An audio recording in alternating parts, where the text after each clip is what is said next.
Le FC Barcelone connaît une saison pour le moins mitigée. Bien que l'équipe se distingue sur tous les fronts, il est déjà évident qu'il manque quelque chose au Barça.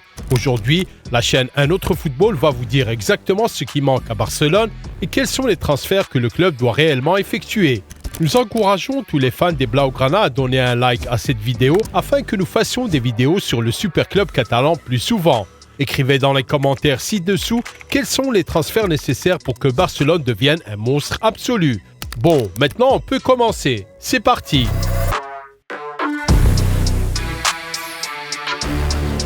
Peu de temps s'est écoulé depuis le départ de Busquets et tout le monde au Barça a enfin pris conscience de l'importance de son rôle. Malheureusement, la signature d'Oriol Romeu ne se justifie pas. Sans Frenkie de Jong, le milieu défensif de 32 ans montre ses faiblesses plutôt que ses qualités. Avant tout, il n'est pas capable de contrôler sa propre zone que Busquets était capable de couvrir avec brio. Vous n'êtes pas d'accord? Il n'est donc pas étonnant que les discussions sur un éventuel retour de Romeu à Gérone se soient intensifiées ces derniers temps. C'est en fait la même raison qui sous-entend les discussions sur les options pour renforcer le milieu terrain défensif de Barcelone. La priorité absolue du Barça sur le marché des transferts est le pivot de la Real Sociedad, Martin Zubimendi. Bien que deux facteurs puissent empêcher le transfert, le premier est le prix de la transaction. La clause libératoire du joueur s'élève à 60 millions d'euros, un montant inabordable pour le Barça actuel. La deuxième est la réticence de Zubimendi à quitter la Sociedad, qui a pris sa place parmi les leaders de la Liga et réalise de bonnes performances en Ligue des Champions, ce qui signifie que le projet de la Real a effectivement un grand potentiel. Zubimendi est le favori de Xavi, mais c'est aussi la cible la plus difficile à atteindre. Le Bayern Munich pourrait en effet le vendre l'été prochain pour 40 à 50 millions d'euros, alors que le joueur lui-même est un grand fan de Xavi et a toujours rêvé de travailler sous sa direction. Bruno Guimaraes, Newcastle, Ederson, Atalanta, Moscardo, Corinthians, Mats Wefer, Feyenoord et Arthur Vermins, Anvers sont d'autres options pour renforcer le poste vital de milieu terrain.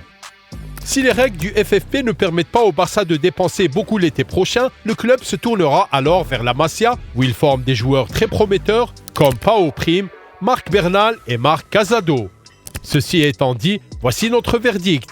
Barcelone doit se concentrer sur l'acquisition de Kimmich en raison de sa polyvalence, car Joshua peut être à la fois un pivot de premier plan et un latéral droit en cas de besoin.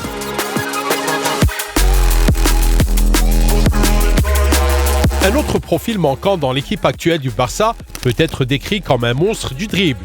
Vous voyez, plus tôt, les Blaugrana n'ont eu aucun problème à apporter cet aspect de jeu avec Neymar Jr, Messi et Ousmane Dembélé dans l'équipe. Mais aujourd'hui, tous ces dribbleurs de premier plan évoluent dans d'autres clubs.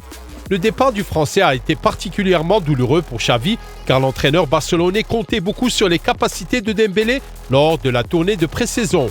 La trahison de Dembélé et son départ pour le PSG ont obligé les Catalans à accélérer le développement de Lamine Yamal, 16 ans, qui ne devrait être qu'un joueur de rotation cette saison. Il possède aujourd'hui le profil le plus similaire à celui de Dembélé, mais il n'a pas la même vitesse ni le même nombre de passes clés.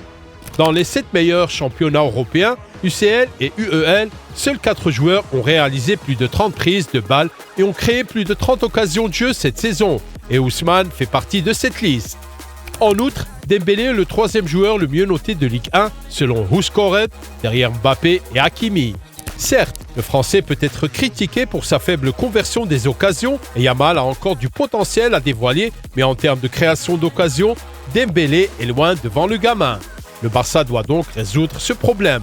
Lors de sa première saison à la tête du Barça, Xavi avait pris Adama Traoré en prêt pour 6 mois. Dembélé et Traoré étaient d'excellents outils pour pénétrer les lignes défensives adverses. Aujourd'hui, il est devenu beaucoup plus difficile pour le Barça de le faire. Guardiola, par exemple, a acheté Doku pour 60 millions d'euros et ne se lasse pas de son nouveau jouet. D'ailleurs, nous avons réalisé une vidéo sur ce monstre, allez la voir. Récemment, des rumeurs ont fait l'état de l'intérêt du FC Barcelone pour l'ailier du Bayern Munich, Leroy Sané, un monstre de dribble, de vitesse et de finition.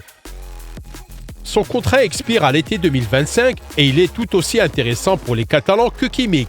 La question de savoir s'il y aura un budget pour cette transaction reste en suspens, mais ce transfert est très nécessaire. Revenons à la perte d'Ousmane Dembélé. Chaque club de l'élite a sa bête de transition entre la défense et l'attaque. À Manchester City, ce sont Doku et Haaland. Le PSG a Dembélé et Mbappé, le Real Madrid a Vinicius, l'AC Milan a Raphaël Leao et ainsi de suite. Pendant ce temps, Barcelone a du mal à passer de la défense à l'attaque parce que ses attaquants ne courent pas aussi bien que les individus mentionnés ci-dessus. Regardez, Lewandowski est maintenant plus sur le 9 classique. Ferran Torres et Rafinha ne sont pas des joueurs particulièrement rapides. Joao Félix est plus comme un meneur de jeu qui est forcé d'occuper l'aile offensive. Il ne nous reste que Yamal qui est encore sur le long chemin de la maîtrise de ses compétences. Par conséquent, un tel joueur est indispensable dans le football moderne, en particulier si vous avez l'intention de briser les adversaires par des contre-attaques ou des attaques rapides. Le Barça a donc besoin de monstres de vitesse, bien sûr.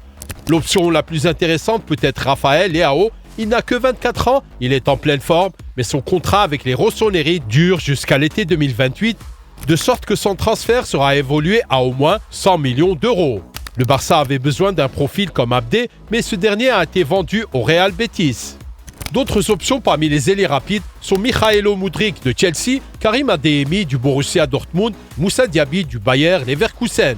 En ce qui concerne la Liga, le Barça peut envisager d'approcher Hassan Diao, l'ailier de 18 ans du Real Betis, Savinho de Gérone ou Nico Williams de l'Atlético Bilbao. Ce dernier serait d'ailleurs le principal candidat pour rejoindre le Barça, son contrat expirant l'été prochain. Nous parions ici sur le transfert de Nico, car il sera très difficile de débaucher les autres meilleurs joueurs de l'équipe. N'oublions pas l'arrivée prochaine de Vitor Roque, ce gars sera bon pour ajouter de la vivacité dans les transitions.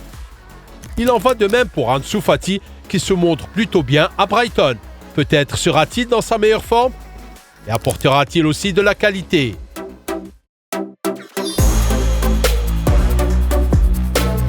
Un autre profil manquant dans cette équipe est celui d'un meneur de jeu gaucher. À l'heure actuelle, seul Lamine Yamal apparaît comme l'élément le plus prometteur capable de résoudre ce problème. Rafinha, quant à lui, semble plutôt décevant cette saison. Bien que Xavi essaie de le placer au poste de milieu offensif central droit, et pourtant le Brésilien ne donne franchement pas satisfaction avec seulement 2 buts et 3 passes décisives en 11 apparitions. L'une des priorités de Xavi lors du dernier mercato était Bernardo Silva et Lionel Messi, des meneurs de jeu gauchers d'élite qui ont un impact décisif sur le succès de leur équipe. Pourquoi ces joueurs sont-ils importants? En raison de la spécificité de leur position sur le terrain et des angles de jeu qu'ils peuvent offrir. Par exemple, le jeu de Barcelone est maintenant plus concentré sur le côté gauche en raison du fait qu'il y a des meneurs de jeu droitiers, De Jong et Félix. Pedri et Gundogan aiment également être placés dans cette zone. Dembélé aurait pu résoudre en partie ce problème, mais il a été vendu au PSG. La meilleure option pour le géant espagnol serait de faire signer Bernardo Silva dont le contrat avec les Citizens expire à l'été 2026. Si le Portugais veut quitter le club, il n'y aura pas de problème. La seule question est de savoir si le Barça peut payer pour son transfert. Les amis, ce sont les signatures dont Barcelone a besoin pour atteindre un tout autre niveau. Qu'en pensez-vous? Partagez votre opinion dans les commentaires ci-dessous. N'oubliez pas non plus d'écrire sur quel club nous devrions faire la prochaine vidéo de cette section.